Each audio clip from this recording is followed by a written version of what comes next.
I'd be doing you a big disservice in this series of episodes on recruiters and executive search firms if I didn't spend just a little time explaining why you shouldn't reach out to recruiters you don't know when you're looking for a job.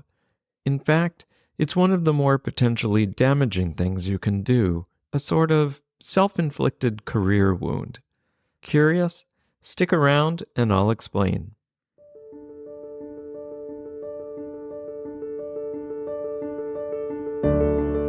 I'm Doug Lester, an executive coach and career strategist to MBAs and ambitious professionals. I've worked one-on-one with well over 1,000 people, helping them craft compelling work-life narratives and advance satisfying, meaningful careers.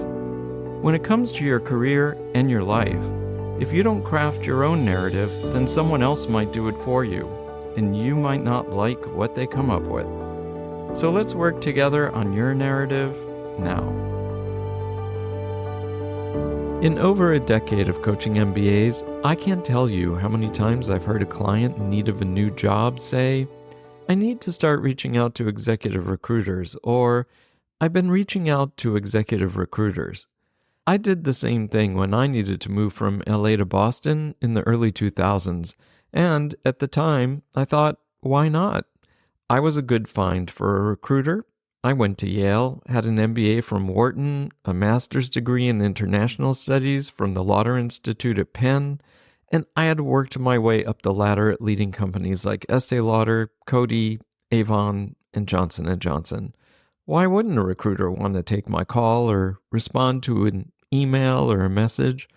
Of course recruiters would want to present me to their clients. They just needed to know I was out there and open to the opportunities. So I let them know, and the response was, well, at best, lukewarm. But it's not crazy, right? I mean, have you ever thought the same thing or something like it? So many of the people I work with do. Now, they're not wrong. They generally are good catches for the right job, in the right company, and at the right time. And that's the important thing when it comes to executive recruiters. At any given time, they're only working with a limited set of clients on a limited set of opportunities.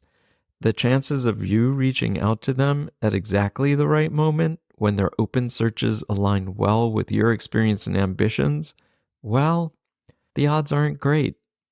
Now, don't get me wrong. The stars can sometimes align, and you could potentially catch a recruiter you don't know at just the right moment, and they might be receptive to your outreach. But chances are you're probably going to get a polite but curt response because you're not a compelling candidate for any of their current open searches. And spending any significant amount of time engaging with you is going to cost them money, plain and simple. They get paid a fixed fee by their clients, so speed and efficiency are paramount when it comes to making a profit. In episode 25, I discussed some of the basics about executive search firms, so I won't repeat it all here, but it does cover the fixed fee and the relationship between a firm, its clients, and the people in its network. Give it a listen if you haven't already. So you reach out to a few recruiters and you get a lukewarm response. You're probably thinking, it's better than nothing, right? At least they know you're out there, and they might reach out to you when they do have something that's a good match. Well, maybe. By being bold and reaching out to recruiters directly, you've actually put yourself at a significant disadvantage. Let's pause for a minute and imagine you're the executive recruiter. As you probably know, I was in that role for about 4 years, so I'll help you out a little. As an executive recruiter, you spend a huge amount of your time over what could be many years connecting with high potential leaders in an industry. You've gotten to know literally thousands of people who have served as your sources, candidates, clients, and references.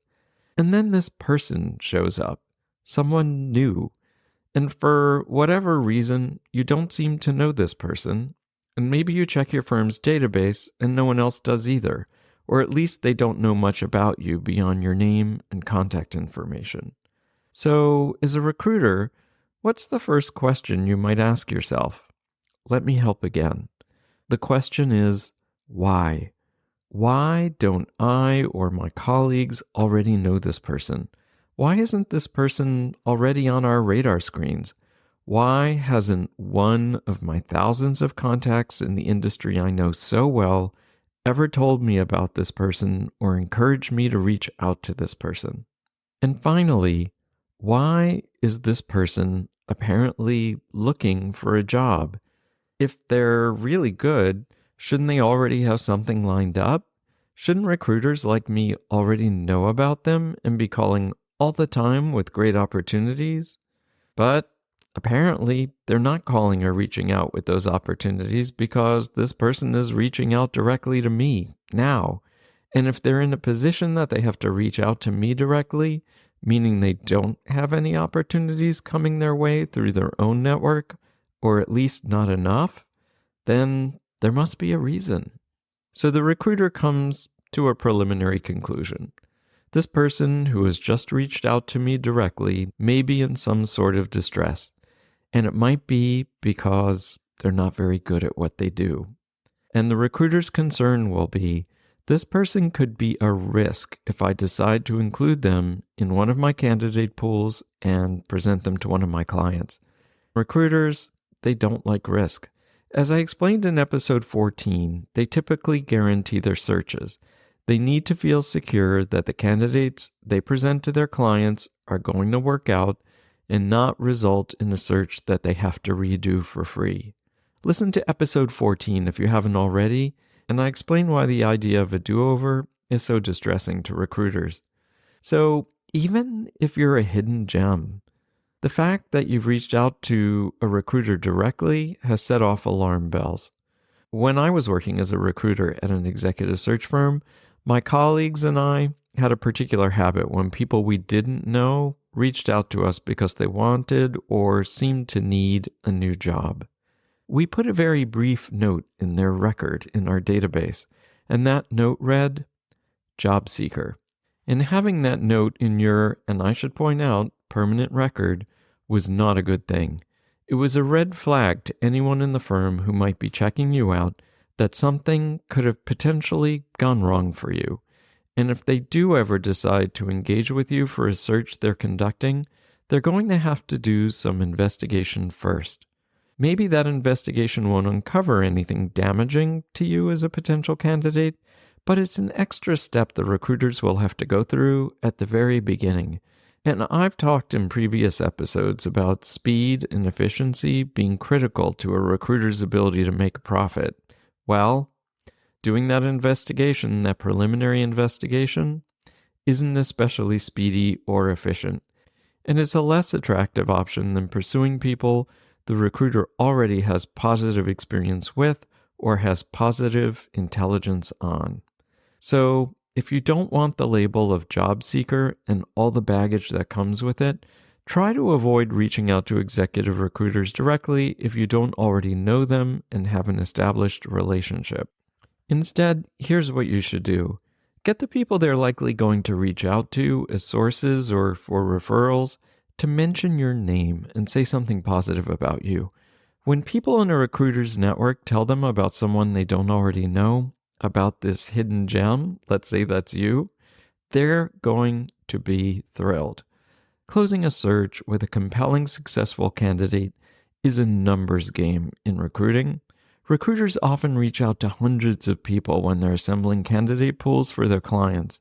The more high-quality people they're able to reach out to, the better. It's a huge part of their value proposition, but they'll only feel comfortable presenting candidates when they're fairly certain they'd work out if hired. They don't want any do-overs. And how do they develop that certainty? Through referrals and references gathered from people in their network that they already know and trust.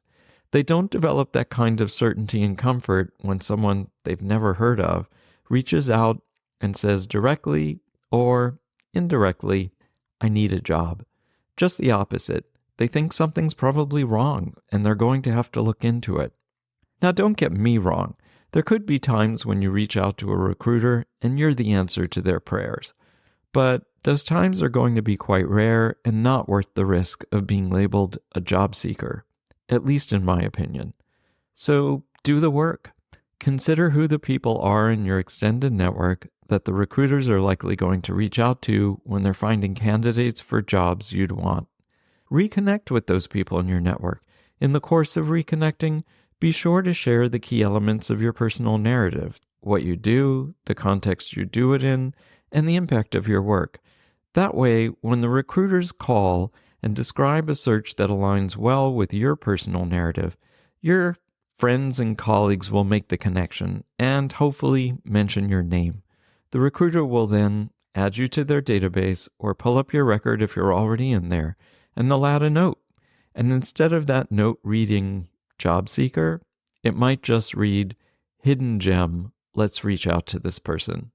Instead of you chasing down opportunities, the opportunities will begin to seek you out. And who could complain about that? If you haven't already listened to episodes 14, 25, and 26 of the podcast, which cover some of the basics about executive recruiters and executive search firms, then check them out. And if you've learned anything about executive recruiters that's been helpful, you probably have friends and colleagues who could also use to hear the same message. Referrals from listeners are the number one way the podcast grows, so share this or another episode.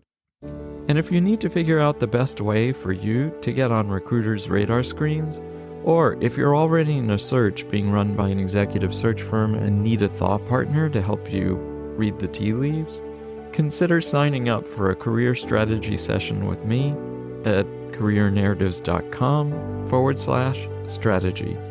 See you soon.